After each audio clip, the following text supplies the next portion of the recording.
नमस्कार दोस्तों, आज है 17 फरवरी 2026 और हम बताने जा रहे हैं आज की मायावती जी से जुड़ी 10 बड़ी खबरें।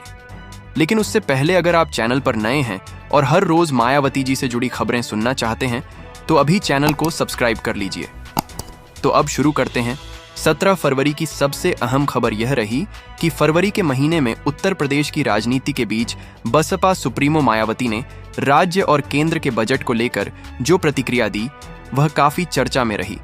उन्होंने कहा कि बजट में गरीबों, दलितों और पिछड़े वर्ग के लिए किए गए वादों की असली परीक्षा जमीन पर लागू होने से होगी। उनका कहना था कि केवल बड़ी घोषणाएं करने से जनता का भला नहीं होता, बल्कि योजनाओं का लाभ अंतिम व्यक्ति तक पहुंचना चाहिए। उन्होंने यह भी आरोप लगाया कि कई बार सरकारें योजनाओं का प्रचार ज्यादा करती हैं, लेकिन वास्तविक लाभ सीमित लोगों तक ही रह जाता है। इस बयान के बाद राजनीतिक गलियारों में बहस शुरू हो गई, क्योंकि इसे 2027 विधानसभा चुनाव की तैयारी से जोड़कर देखा जा रहा है। मायावती लंबे समय से सामाजिक न्याय और बहुजन हित की राजनीति करती आई हैं, और बजट पर उनका बयान उसी लाइन को मजबूत करने की कोशिश माना जा रहा है।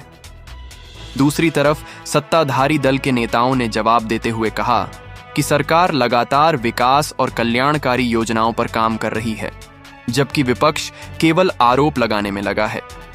लेकिन राजनीतिक विश्लेषकों का मानना है कि मायावती का यह बयान केवल आलोचना नहीं, बल्कि एक रणनीतिक संदेश भी है, जिससे वे अपने पुराने वोट बैंक को फिर से सक्रिय करना चाहती हैं और यह दिखाना चाहती हैं कि बसपा अभी भी जनता के मुद्दों पर आवाज उठा रही है। दूसरी बड़ी खबर, हाल ही में बसपा की तरफ से यह साफ संकेत दिया गया कि पार्टी आने वाले चुनावों में अपने दम पर उतरने की रणनीति पर कायम है। मायावती ने पार्टी कार्यकर्ताओं को संबोधित करते हुए कहा कि गठबंधन की राजनीति से बसपा को पहले नुकसान हुआ है, इसलिए अब संगठन को मजबूत करके अकेले चुनाव लड़ने पर जोर दिया जाएगा। उन्होंने यह भी कहा कि कार्यकर्ताओं को बूथ स्तर तक सक्रिय होना होगा और जनता के बीच जाकर पार्टी की विचारधारा को मजबूत करना होगा। इस बयान के बाद कई राजनीतिक समीकरणों पर चर्चा शुरू हो गई, क्योंकि यूपी की राजनीति में अक्सर गठबंधन अहम भूमिका निभाते रहे हैं।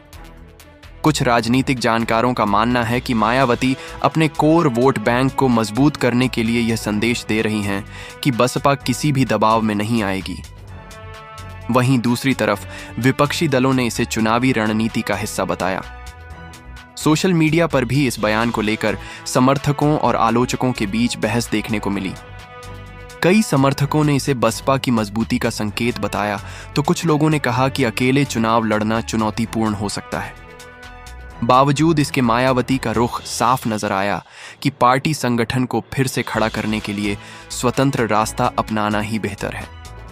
तीसरी बड़ी खबर, फरवरी के दौरान एक अहम संगठनात्मक बैठक में मायावती ने पार्टी पदाधिकारियों को चेतावनी देते हुए कहा कि बसपा को कमजोर करने के लिए कई तरह की अफवाहें और राजनीतिक चालें चल रही हैं।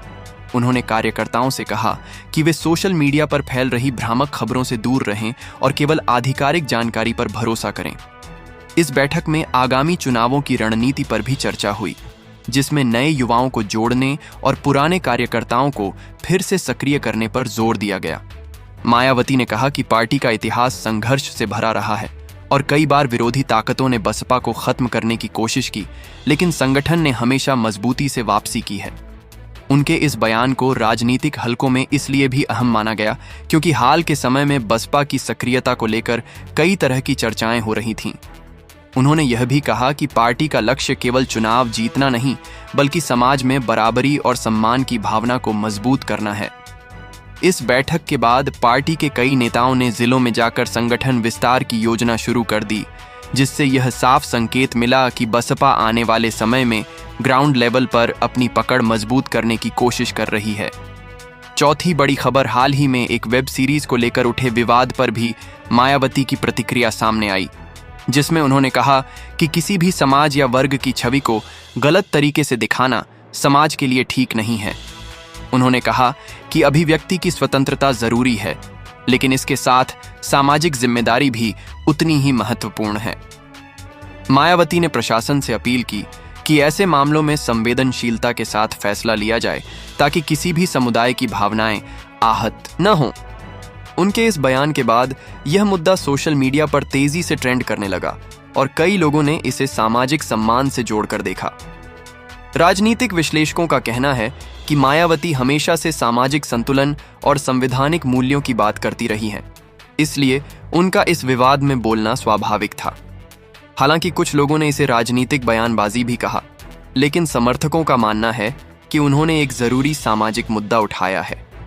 इस पूरे मामले ने एक बार फिर यह दिखाया कि मायावती समय समय पर ऐसे मुद्दों पर अपनी राय रखती हैं जो उनके राजनीतिक एजेंडे और विचारधारा से जुड़े होते हैं। 5वीं बड़ी खबर, संगठन विस्तार को लेकर भी फरवरी के महीने में मायावती की सक्रियता बढ़ी हुई दिखाई दी। खबरों के मुताबिक उन्होंने पार्टी पदाधिकारियों को निर्देश दिया कि हर जिले और विधानसभा स्तर पर नए लोगों को जोड़ने का अभियान चलाया जाए। उन्होंने यह भी कहा कि युवा वर्ग और महिलाओं को संगठन में ज्यादा जिम्मेदारी दी जाए ताकि पार्टी का आधार मजबूत हो सके। राजनीतिक जानकारों का मानना है कि यह कदम 2027 विधानसभा चुनाव की लंबी तैयारी का हिस्सा है, क्योंकि बसपा पहले भी सोशल इंजीनियरिंग के जरिए बड़ी जीत हासिल कर चुकी है। मायावती ने कार्यकर्ताओं से कहा कि वे केवल चुनाव के समय ही नहीं बल्कि पूरे साल जनता के बीच सक्रिय रहें और स्थानीय मुद्दों को उठाएं। उन्होंने यह भी जोर दिया कि पार्टी का फोकस केवल राजनीति नहीं बल्कि सामाजिक बदलाव पर भी होना चाहिए। इस रणनीति के तहत कई जिलों में बैठकों और समीक्षा कार्यक्रमों की शुरुआत की गई है, जिससे यह संकेत मिलता है कि बसपा धीरे धीरे अपनी संगठनात्मक ताकत को फिर से खड़ा करने की कोशिश कर रही है। राजनीतिक विश्लेषकों के अनुसार अगर यह अभियान सफल रहा तो आने वाले चुनावों में बसपा की भूमिका पहले से ज्यादा मजबूत हो सकती है। 6ठी बड़ी खबर, फरवरी के बीच मायावती ने पार्टी कैडर को लेकर जो संदेश दिया, उसमें उन्होंने साफ कहा कि बसपा को जमीनी स्तर पर फिर से मजबूत बनाने के लिए पुराने समर्पित कार्यकर्ताओं को वापस सक्रिय करना जरूरी है। उन्होंने यह भी बताया कि कई जिलों में संगठन की समीक्षा की जा रही है और जहां कमजोरी दिख रही है वहां नए पदाधिकारियों को मौका दिया जाएगा।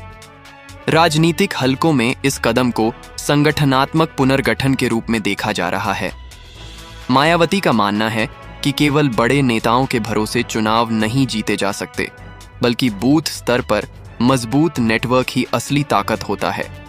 उन्होंने कार्यकर्ताओं को निर्देश दिया कि वे स्थानीय समस्याओं जैसे बेरोजगारी, शिक्षा और कानून व्यवस्था से जुड़े मुद्दों को जनता के बीच उठाएं, ताकि पार्टी की पहचान एक सक्रिय विपक्ष के रूप में बनी रहे। इस बैठक के बाद कई जिलों में छोटे छोटे कार्यक्रम आयोजित किए गए, जहां बसपा के पुराने समर्थकों से संपर्क अभियान शुरू हुआ।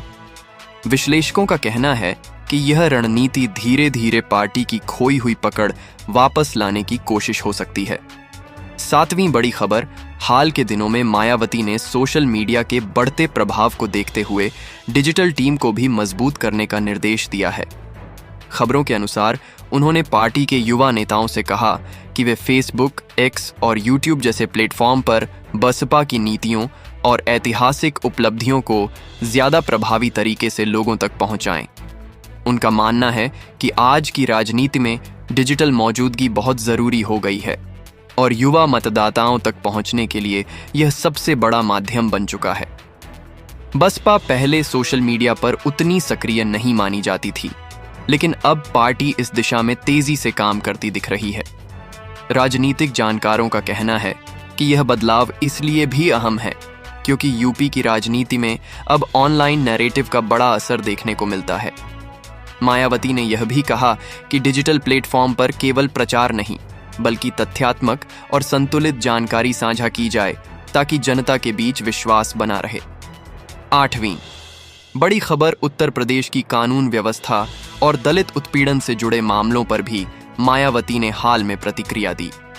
उन्होंने कुछ घटनाओं का जिक्र करते हुए कहा कि समाज के कमजोर वर्गों की सुरक्षा सरकार की प्राथमिक जिम्मेदारी है और इस मामले में किसी भी तरह की लापरवाही नहीं होनी चाहिए।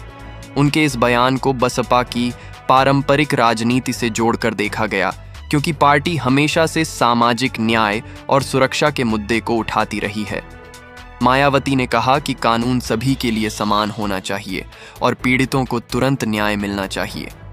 इस बयान के बाद कई जगहों पर बसपा कार्यकर्ताओं ने स्थानीय प्रशासन को झापन भी सौंपे। हाँ,